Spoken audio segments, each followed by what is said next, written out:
नमस्कार दोस्तों, जय श्री कृष्ण। कैसे हैं आप सब? उम्मीद करते हैं दोस्तों खुश होंगे, सुखी होंगे, संपन्न होंगे। दोस्तों, आज की वीडियो में जो मैं आपको उपाय बताने के लिए जा रही हूँ, ये उपाय बहुत ही जबरदस्त है, बहुत ही कारगर है।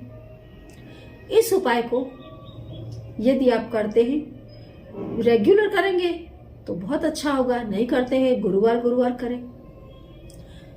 तमाम प्रकार के गुरु से जुड़े हुए जो भी फायदे हैं वो आपको मिलेंगे। दोस्तों, जब गुरु आपका साथ नहीं दे रहे होते हैं तो आप देखना, आपके घर में बच्चों का पढ़ाई में मन नहीं लगेगा, पढ़ाई में अड़चने आ रही होंगी, आपका अपने बॉस के साथ बिल्कुल भी सेटिंग नहीं बैठ रहा होगा, बॉस हमेशा आपके ऊपर नाराज रहते होंगे, आपके घर में साधु संतों का आना जाना लगभग नहीवत होगा, बड़े बुजुर्गों के साथ आपके हमेशा आपका मन मुटाव रहेगा, उनके साथ आपका ज्यादा मन मेल नहीं रहेगा, आपका मन जो है वो धार्मिक कार्यों में कम लगेगा। ऐसे में दोस्तों ये बहुत ज्यादा जरूरी है कि आप अपने गुरु को मजबूत बनाएं। गुरु मजबूत बनेंगे, घर में कभी शादी ब्याह के लिए कोई बच्चा बैठा नहीं रहेगा, शादी की उम्र हुई तुरंत शादी के योग बनेंगे, घर में संतान प्राप्ति के योग बहुत जल्दी बनते हैं, संतानें अच्छी अच्छी जन्म लेती हैं जो धार्मिक हो, जो माता पिता का नाम रोशन करे, एक उज्जवल भविष्य बनता है। यदि आपके दोस्तों गुरु आपको लगता है कहीं से भी कमजोर है तो हमेशा पीपल के पेड़ की पूजा जरूर किया करें। एंड स्पेशली गुरुवार के दिन पीपल के पेड़ पर हल्दी वाला जल आप चढ़ाना शुरू कर दें। गुरु से जुड़ी हुई कैसी भी समस्या है बहुत जल्दी दूर होगी। कोई आपकी इच्छा ऐसी है जो लंबे समय से पूरी नहीं हो रही है तो हल्दी से आप पीपल के पेड़ पर ओम नमो नारायणाय, ओम नमो भगवते वासुदेवाय, ओम श्री विष्णवे नमः, इन 3 मंत्रों को लिखना शुरू कर दें। गुरुवार गुरुवार आप इन मंत्रों को जाकर के पीपल के पेड़ पर लिखें और अपनी इच्छा लिख दें। कुछ ही दिनों में दोस्तों आपका काम जरूर होगा। गुरुवार के दिन आपके घर के आसपास जहां पर भी लक्ष्मी नारायण का मंदिर हो या भगवान राम का, कृष्ण का, विष्णु जी का, जो भी मंदिर हो वहां पर आप जाएं और दर्शन करें। गुरुवार के दिन बिना भूले पीले रंग के कपड़े पहने, पीले रंग की कोई भी चीज जरूर खाएं, बेसन की चीज खाएं, बेसन का दान करें। गाय को चने की दाल भले थोड़ी ही खिलाएं, लेकिन एक गेहूं का आप लोया बनाएं, गेहूं के आटे का, उसके अंदर चने की दाल रखें, उसके ऊपर हल्दी से 3 तिलक करें और ओम ब्रह्म बृहस्पतिये नमः इस मंत्र को बोलते हुए आप गाय को चने की दाल खिलाना शुरू करें। जिन लोगों की उम्र ज्यादा हो गई है, शादी नहीं हो रही है, वे लोग गुरुवार के दिन एक टोकरी ले लें, टोकरी में पीला कपड़ा बिछाएं और उसमें बूंदी के लाडू, पीले कलर के लड्डू आपको उसमें रखने हैं। रख करके पीले कपड़े से ही आप उसको ढक दें और शिव जी के मंदिर में पूरी टोकरी ऐसे ही रख करके आए, ओम नमः शिवाय मंत्र बोलते हुए वहां बैठ करके आप प्रार्थना करें कि आपके शादी के योग बने, या जहां पर भी आप जिसको भी पसंद करते हैं आप उसके लिए प्रार्थना करें कि इस व्यक्ति से आपकी शादी हो। दोस्तों, बहुत जल्दी शादी के योग बनेंगे। कोई यदि ऐसी व्यक्ति है पार्टिकुलर जो आपको पसंद है कि मुझे यहीं पर शादी करना है, तो आप इन लड्डुओं के नीचे हल्दी से उस व्यक्ति का नाम किसी पीले कागज पर लिख दें और उस कागज को टोकरी के नीचे, लड्डुओं के नीचे दबा करके रख दें। फिर इस टोकरी को शिव जी को आप अर्पित कर दें गुरुवार के दिन। बहुत बढ़िया रिजल्ट देखने के लिए मिला। दोस्तों, आपने देखा होगा जब हम अपने से बड़े व्यक्ति से मिलते हैं या उस व्यक्ति से जिसके प्रति हमें आदर है, तो हम उसका चरण स्पर्श करते हैं। क्यों? कुछ लोगों को सिर्फ इतना ही पता होता है कि चरण स्पर्श करते हैं तो सामने वाला व्यक्ति खुश होता है, आशीर्वाद देता है। बिल्कुल फैक्ट बात है, ये भी कोई गलत बात नहीं है। जब आप किसी के भी चरण स्पर्श करते हैं तो वो व्यक्ति दिल से खुश होता है और वो व्यक्ति आपको आशीर्वाद देता है ना। आप देखना, इस चीज को आप नोटिस करना दोस्तों।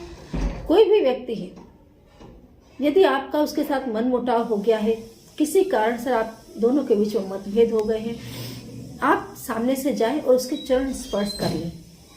सामने वाले व्यक्ति का तुरंत मन बदलेगा, कुछ हद तक तो बदलेगा ही, और वो आपको शुभ आशीर्वाद देगा। नेगेटिविटी वहीं से खत्म होने लग जाती है। कुछ लोगों को जब चरण स्पर्श करने के लिए कहते हैं, अभी आज के जमाने में तो लोग यूं चलते चलते जरा से झुके और हो गए चरण स्पर्श। कुछ लोग चरण स्पर्श नहीं करते, घुटना स्पर्श करते हैं दूर से ही। पता नहीं, एक कोई सीरियल थी, उसमें मैंने देखा था, बाबूजी दूर से पांव चरण स्पर्श को कुछ कहता था वो हीरो, दूर से पाए लागू, और उसके फादर उसको बोलते थे बेटा दूर से खुश रहे। तो ऐसे भी लोग चरण स्पर्श करते हैं ना। चलिए कोई बात नहीं, ऐसे लोग मतलब जब ऐसे सीन होते तो उसमें भी उनके अंदर कहीं तो भावना है अपने माता पिता के प्रति आदर भाव दिखाने की। तो दोस्तों, चरण स्पर्श करने का मैं सही तरीका आपको बताऊं कि चरण स्पर्श कभी भी आप करें तो सामने वाले व्यक्ति के अंगूठे को स्पर्श करें।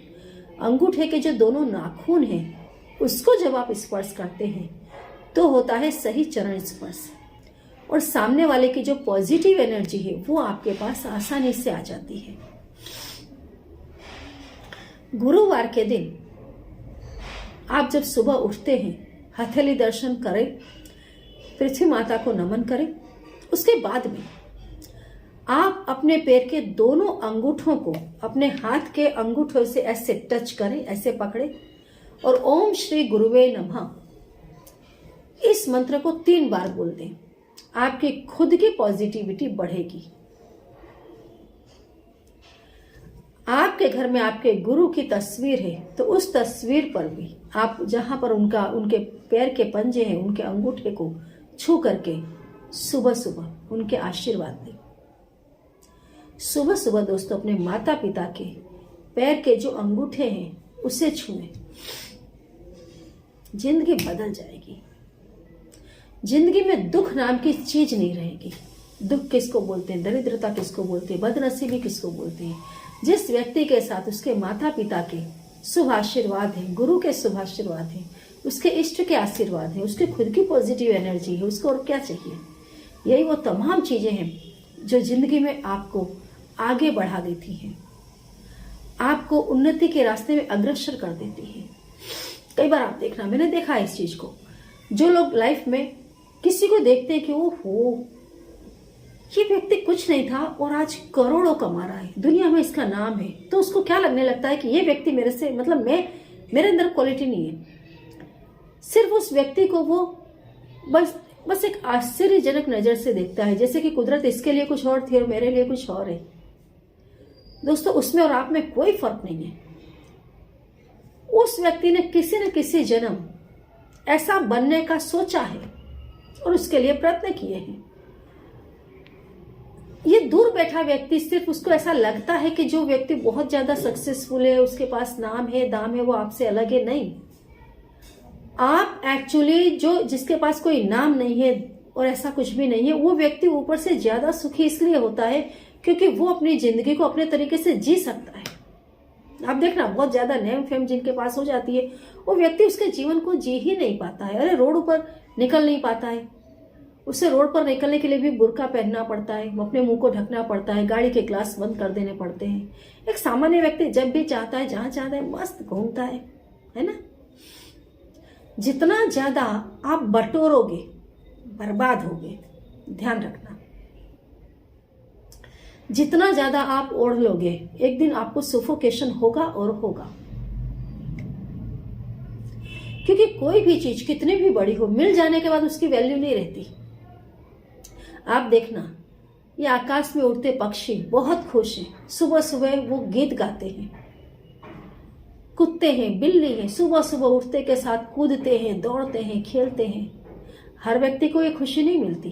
क्यों? क्योंकि उसने बहुत कुछ ओढ़ रखा है। सुबह उठते के साथ उसको टेंशन ही टेंशन, टेंशन ही टेंशन। वो कुदरत को ही महसूस करना भूल गया, रिलेशन को महसूस करना भूल गया, खुद के अंदर की खुशियों को महसूस करना भूल गया। तो कभी भी दोस्तों अपने आप को छोटा ना समझे। अगर सच में आगे बढ़ना है, सही दिशा पकड़े। एक चीज याद रखें, ये माँ प्रकृति है, जगदम्बा है। जब कोई छोटा बच्चा होता है ना, निर्दोष, उसकी कोई इच्छा नहीं होती, तो माँ उसको बहुत प्रेम करती है, बच्चा भी बहुत प्रेम करता है। जब वो एक एज उसकी हो जाती है, जब उसको पूरी दुनियादारी उसको घेर लेती है, अब इतने टाइम नौकरी पर जाना है, इतने टाइम ये काम है, इतने टाइम ये काम है, तो वो भी अपनी माता से नहीं मिल पाता। माँ भी उससे उतना प्रेम नहीं कर पाती है जितना बचपन में करती है, क्योंकि बचपन में निर्दोष है, उसके पास कोई इच्छा नहीं है, सिर्फ अपनी माँ की गोद में खेलता रहता है। ऐसे ही जो जीव बिल्कुल निर्दोष है, सहज है, सरल है, वो इस प्रकृति में मरते दम तक खेलते हुए जाते हैं। साधु संत आप देखो, ब्रह्मांड में विचरण करते हैं, इस प्रकृति को पूरा एंजॉय करते हैं, है ना। कभी भी अपने आप को दोस्तों छोटा ना समझे, बस उपायों को मन से करें। जो भी आप चाहते हैं उस काम को मन से करें, उस दिशा में आगे बढ़े, सफलता जरूर मिलेगी दोस्तों। करते रहें उपायों को, खुश रहें। जय श्री कृष्ण।